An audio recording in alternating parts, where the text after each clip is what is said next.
भक्त और भगवान का रिश्ता अमिट अटूट है।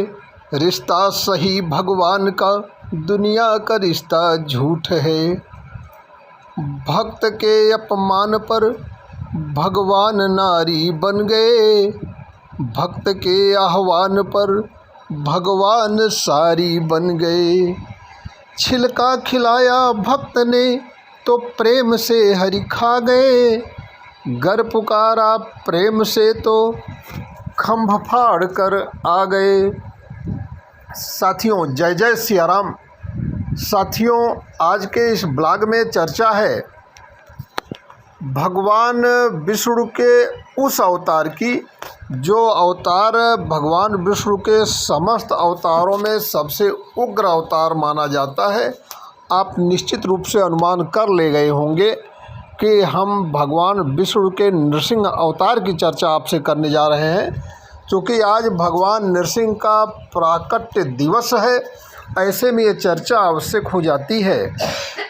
आपको मालूम है या जिन लोगों को नहीं मालूम है, नई पीढ़ी आजकल थोड़ा सा इन चीज़ों से अनभिज्ञ है। ऐसे में थोड़ा संक्षेप में चर्चा करते हुए कि भगवान विष्णु को ये नृसिंह अवतार क्यों लेना पड़ा।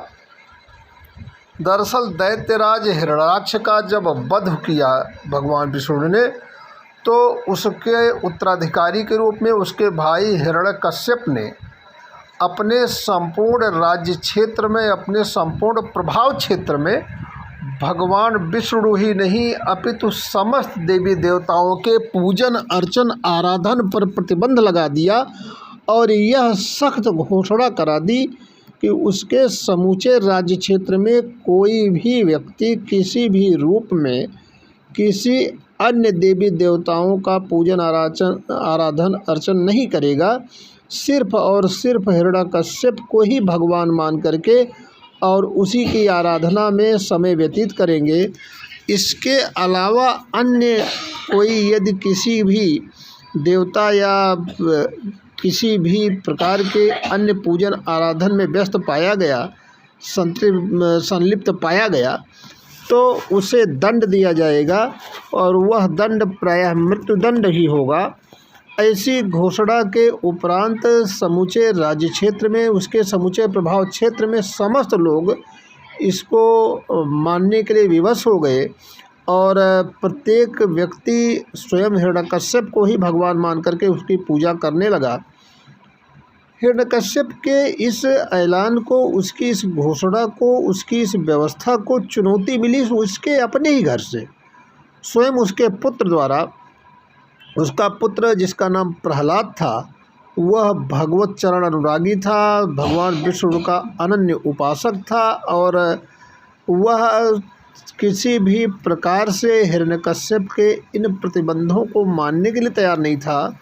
वह स्वयं तो पूजा करता ही था, स्वयं उपासना करता ही था। अपने साथियों को, अन्य लोगों को, अपने संपर्क में आने वाले अन्य प्रजाजन को भी वह भगवान विष्णु की पूजा अर्चना के लिए प्रेरित एवं प्रोत्साहित करता रहता था। ऐसे में यह बात जब हिरण्यकश्यप को पता चलती है, तो हिरण्यकश्यप ने उसको समझाने के और न समझने पर मार डालने के बहुतेरे उपाय किए, जिनमें उसे ऊंची मुंडेर से फेंकवा दिया जाना, हाथियों के पैर के नीचे कुचलवाना, विष देना, इस प्रकार के तमाम कामों के बाद जब सफलता नहीं मिली, भगवान विष्णु के प्रभाव के स्वरूप, उनके आशीर्वाद के स्वरूप भक्त प्रहलाद का वाल बांका नहीं हुआ, तो उसकी बहन होलिका, जिसे यह वरदान प्राप्त था कि उसका अग्निदाह नहीं होगा, अर्थात वह अग्नि में किसी भी रूप में जलेगी नहीं, तो उसने यह परामर्श दिया अपने भाई को कि भाई, आपकी इस रास्ते के कांटे को लेकर के मैं अग्निवास करूंगी और जब मैं अग्नि में यानी धधकती अग्नि में प्रवेश करूंगी तो मैं उस वरदान के फलस्वरूप जलूंगी तो नहीं, लेकिन यह प्रहलाद जलकर राख हो जाएगा और आपके रास्ते का कांटा आपकी आज्ञा का उल्लंघन करता इस प्रकार से पंचमहाभूतों में विलीन हो जाएगा। ऐसा परामर्श होलिका ने दिया और हिरण्यकश्यप के आदेश पर जो व्यवस्था बनाई गई, जो चिता सजाई गई, उसमें जब अग्निवास किया होलिका ने। तो भक्त प्रहलाद ने भगवान विष्णु को याद किया और भगवान विष्णु के आशीर्वाद के, उनकी अनुकंपा के फलस्वरूप भक्त प्रहलाद का बाल बांका नहीं हुआ, अपितु होलिका ही जलकर भस्म हो गई। यह कथा रही। और इस प्रकार से फिर जब हिरण्यकश्यप को लगा कि अब यह नहीं मानने वाला और नहीं सुधरने वाला और सारे उपाय इसको मनाने मारने के व्यर्थ हो रहे हैं, तो राज दरबार में उपस्थित होने का आदेश दिया। प्रहलाद वहाँ उपस्थित हुआ और तमाम चर्चा परिचर्चा के दौरान जब झल्लाहट में, उत्तेजना में हिरण्यकश्यप पूछता है कि बता तेरा श्री विष्णु, बता तेरा श्री हरि क्या सामने इस खंभे में भी है, यहाँ से प्रकट हो सकता है?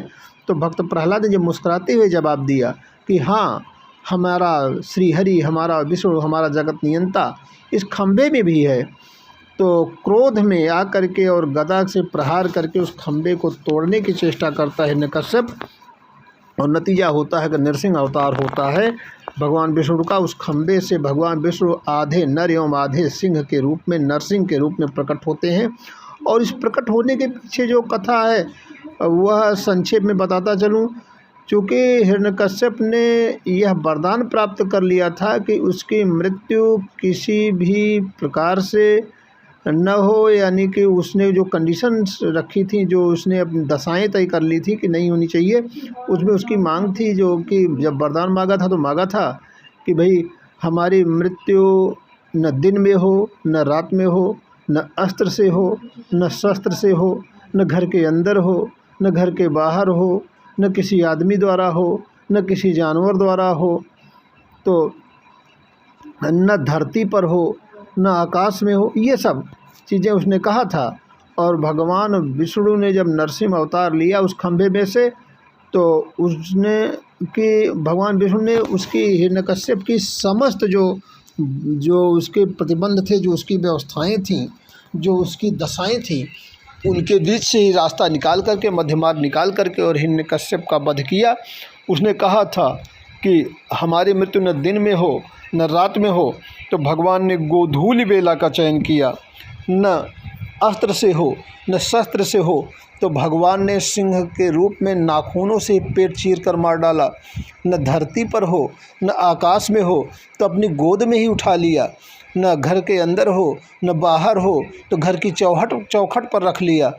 इस प्रकार से उसका वध किया और भक्त प्रहलाद की रक्षा की, साथ ही साथ धर्म की स्थापना की और समस्त प्रजाजनों का उद्धार उपकार किया। ऐसे में आज दिन है भगवान श्री हरि की विधिपूर्वक पूजा अर्चना करने का। और जब आप विधिपूर्वक पूजा अर्चना करें तो जिन मंत्रों का जाप आपको करना चाहिए, और मंत्र भी वह मंत्र भी आपको बताता चलूँ। और पूजा अर्चना आप विधि जानते हैं और नहीं जानते हैं तो अन्य स्रोतों से जानने का प्रयास करिए, क्योंकि वह सब बताने में वीडियो बहुत लंबा हो जाएगा। मंत्र आपको बता दे रहा हूँ। मंत्र भगवान विष्णु का, जो भगवान नरसिंह का बीज मंत्र है, वो बहुत छोटा सा है, एक शब्द का मंत्र है, उसका आपको पाठ करना चाहिए। जो बीज मंत्र है वो है श्रौं या छ्रौं। आप श्रौं बोलें या छ्रौं बोलें, यही बीज मंत्र है। इस बीज मंत्र में छ यानी हल वर्ण छ जो है, कक्षा वाला छ, इसमें इसका छ का मतलब होता है नरसिंह भगवान। र वर्ण हल वर्ण र से ब्रह्मा जी, औ से दिव्य तेजस्वी, और इसमें जो बिंदु है इसका मतलब है कि दुख हरण। ये बीज मंत्र है। आपको बीज मंत्र श्रौं या छ्रौं का उच्चारण करना चाहिए। और दूसरा मंत्र जो आपको जानना चाहिए और जिसका पाठ आपको करना चाहिए, वो मंत्र है ध्यानेन सिंहम तस्मार्क नेत्रम सीताम्बुज श्रणात ज्वलित ग्रीवक्त्रम अनादि मध्यांत मध्यम पुराणम परात परेशम जगतामिनिधानम। यह आपका यह मंत्र का भी पालन करना चाहिए, मंत्र का भी उच्चारण आपको करना चाहिए। तीसरा मंत्र आपको बता दूं, वह है ओम उग्रवीरम महाविष्णुम ज्वलतम ज्वलंतम सर्वतोमुखम नृसिंह भीषणम भद्रम मृत्युम नमाम्यहम। यह मंत्र आप पढ़ेंगे चौथा मंत्र बड़ा छोटा सा है, वह मंत्र भी आप याद कर लें और पढ़ें। नृम नृम नरसिंहाय नमः, नृम नृम नरसिंहाय नमः, नृम नृम नरसिंहाय नमः। आप सबको भगवान विष्णु के नृसिंह अवतार की, भगवान विष्णु के नृसिंह प्रकटोत्सव की बधाई, शुभकामनाएं। एक बार प्रेम से बोले नरसिंह भगवान की जय। सबको मित्रों, यदि वीडियो पसंद आया हो तो कृपया चैनल को सब्सक्राइब करें, लाइक करें, अपने कमेंट द्वारा हमारा उत्साहवर्धन करें। एक बार फिर से बोलें राम लला सरकार की जय।